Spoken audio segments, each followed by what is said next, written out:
you recorded the album at the Louis Vuitton headquarters. Yes.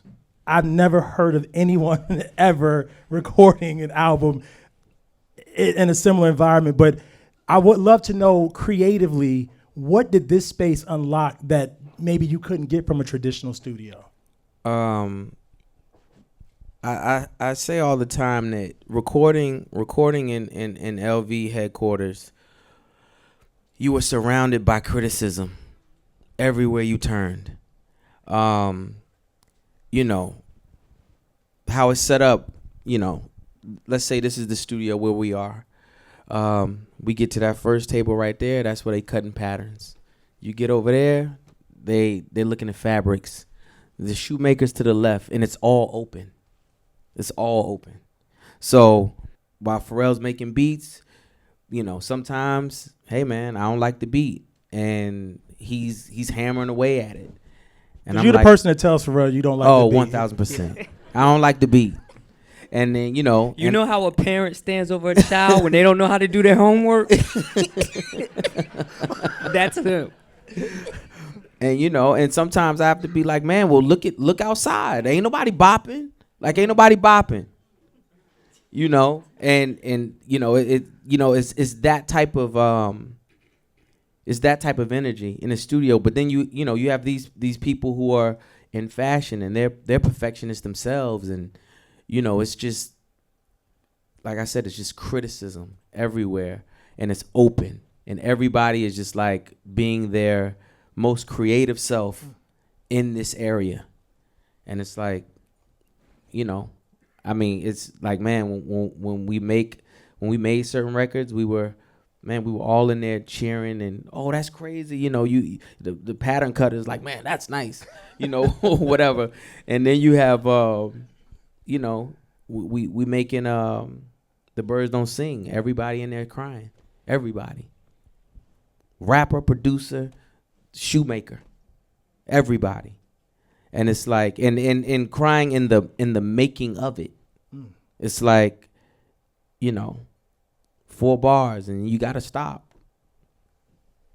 Wow. So I want to just visually, because I'm seeing like the picture you're painting, right? Mm-hmm. Of recording there, but just I want to get into the recording process while being there. How does it work? Is it like Pharrell is making beats, or y'all coming with lyrics already prepared? Like, kind of walk us through like what a day would look like, or what is that process? You know, go ahead.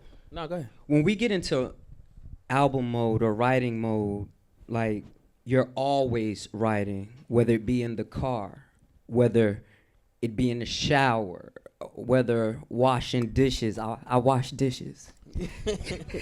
You know, so it always writing. And when you think of something, I don't take it for granted that I'm gonna remember it. Like, I store and stock everything, you know.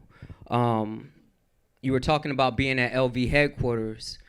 One of my thought process was being amazed of just seeing the possibilities.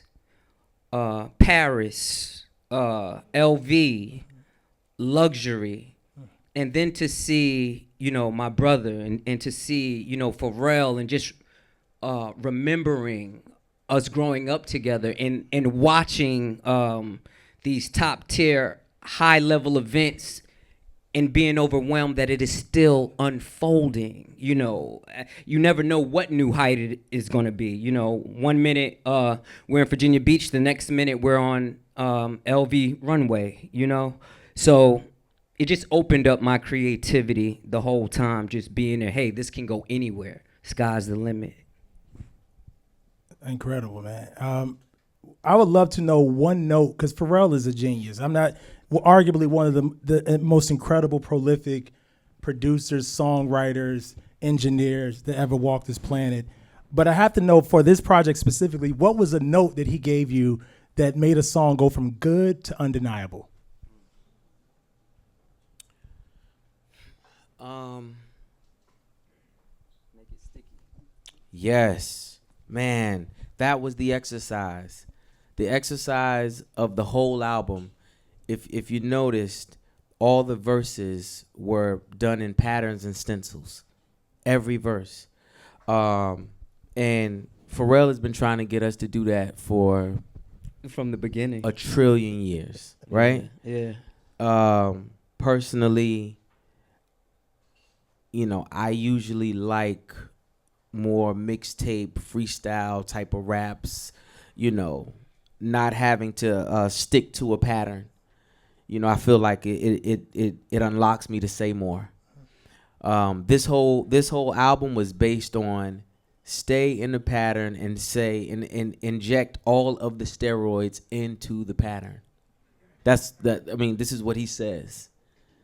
And man, was after he was dead right. Dead right. But once he did that, and once we did it like a couple times, man, it became a crossword puzzle. Putting the album together, putting the verses together became a crossword puzzle. And I'm talking about when you finished it, you had, I'm talking about you were like, yeah, it felt like man, you finished the Rubik's Cube. Right. You know, it was like, damn, you did it. We sound crazy.